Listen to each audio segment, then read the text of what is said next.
Hey there guys, it's Nerd with Trading Cards, and today we're going to be talking about the whole Springfest drama, and what that means overall for you possibly going into Springfest. And this mostly comes down, the drama itself mostly comes down to the scheduling of what formats are being played on what days, and the solutions that Bushy did, and maybe me even throwing in my 2 cents on a few things here and there, but also COVID-19 restrictions going into these physical events that you must follow to even go to these events, otherwise you will not be allowed in, which I think is the most important part. But with that being said, I think we should just go on ahead and talk about, I guess, the drama real quick, because I'm pretty sure that's like the oldest thing, and so most of you probably have already heard it anyways. So basically, we all knew 3 formats were going to be held to support in physical events. Honestly, as much as I pretty much main V right now, because I pretty much just play casually. I think V's a great casual event, or great casual format. You can just play cards you like. There's a lot of power scaling there that's just, you just go and turn cards sideways and you have fun. And so yeah, honestly, I've been mostly playing V lately, so I don't want V to completely die, but perhaps just axing it from physical events is probably the best. You know, you could have like 2 to 3 BROs a year and have V there, as well as keep supporting it with promos on the local level. I think that'd be perfectly fine, and it's probably the way of the future that we should go. But basically, the whole drama was that originally Premium and Standard was going to be on the same day, and a lot of people, and almost everyone that plays Premium plays Standard, but a lot of them don't play V, and this ultimately comes down to different ideologies, because V players, a lot of them did start with V. A lot of people that still play V started in V, and first off, of course, you don't want your collections to go bad, just like the G players didn't when V started, but whatever. But that's not the main thing. It ultimately comes down to certain design ideas and certain ideologies of how to play the game and the way that the game should be played. And V just clashes a lot with Premium, a lot of Premium players, which are a lot of the older players. And so for that reason, they don't really get along. So if you were to have a Premium player, then good chances are that they would play Standard. And so you don't want them to be on the same Standard and Premium on the same day. But the same will go for V players. And pretty much, you know, almost everyone is somewhat invested in V. At least like 60 to 70% of the community is somewhat playing, is invested in Standard. And at least 60 to 70% of the community is going to be playing Standard in some capacity, as well as maybe even V or Premium, or like me and you play all 3. But like I said, I've been mostly playing V, but now that Salome is out in English now, I'm waiting on those to come in the mail right now. I'll probably go back to playing Premium because her and Crystal Lester are just dumb, and yeah, I gotta make Royals good somehow, right?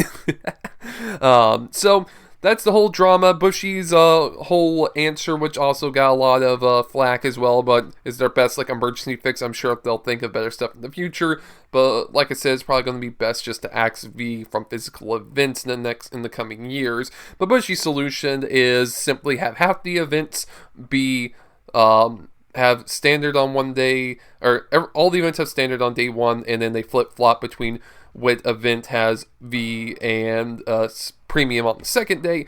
As a Vanguard player, the most logical sense is just to have Standard and Weiss on the same day, and then have V and Premium on the same day, as that would have the least amount of overlap overall. But for some reason, Bushy has the idea that they want to feed. Basically, it comes down to, I think, just their online content. I guess they want to be able to feature Weiss and Vanguard Standard separately. I guess for some reason, at least here in America, Weiss doesn't get like huge turnouts from every event that I've been to, and I feel like you could have them along. I feel like V and Premium probably have bigger turnouts than Weiss does for events, for physical events. So I don't think it's a size issue. It's just their whole justification is that they don't want Weiss, which is a starting point to its own game because it's the only format, and Standard, which is a starting point into Vanguard, to be on the same day, because they think that there's some kind of weird thing where they might hurt each other, but not really.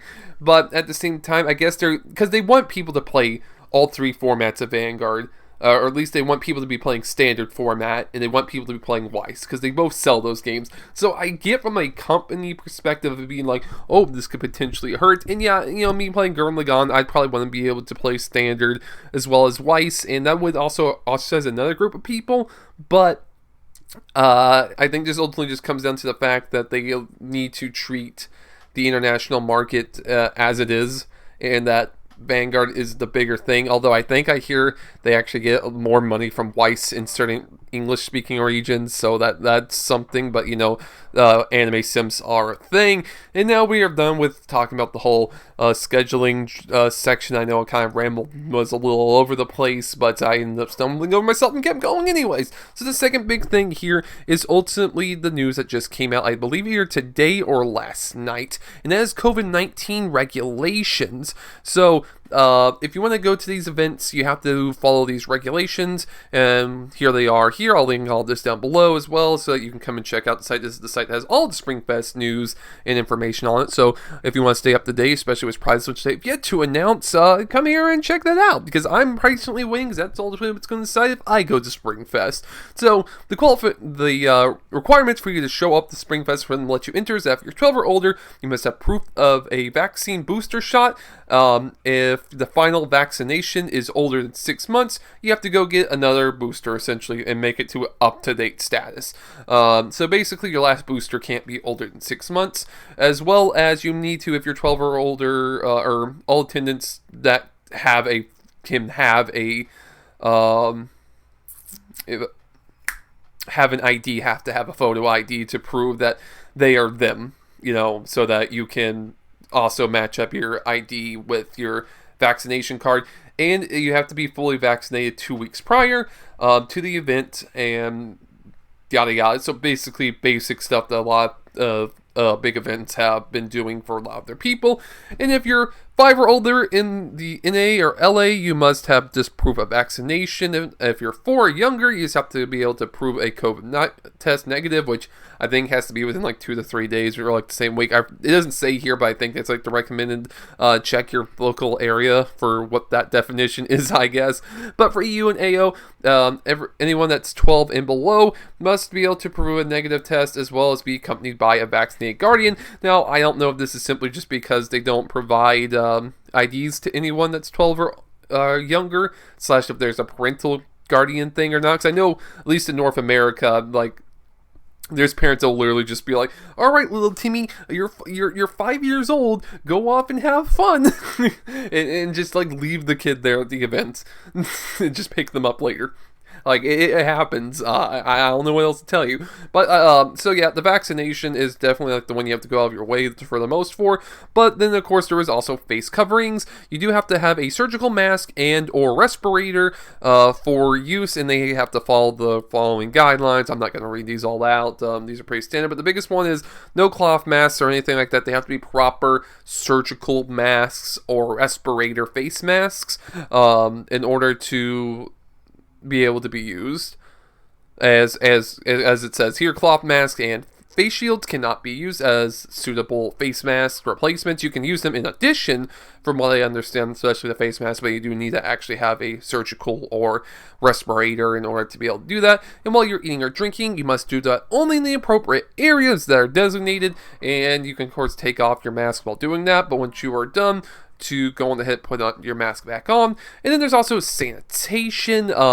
Basically, everyone is going to be provided sanitizer in some way. Imagine it's going to be in the little goodie bags that you're going to have the little like tiny travel size sanitized bottles. I imagine they'll just give those out in all the little goodie bags they usually give out. Or they might have a big just sanitized station, but I feel like that kind of defeats a lot of purpose if you're having to gather a bunch of people there.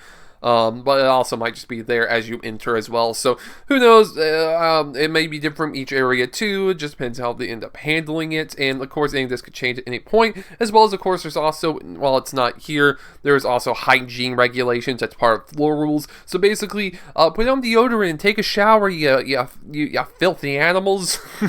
That's pretty much all the news on Springfest. Like I said, I'll link this site down below. You can come check it out. And like I said, unfortunately, prizes are still not available yet, and that makes me quite sad, because this is really what's going to determine if I go or not. If I do go, it's probably going to be in Texas, because there's not one around Florida this year.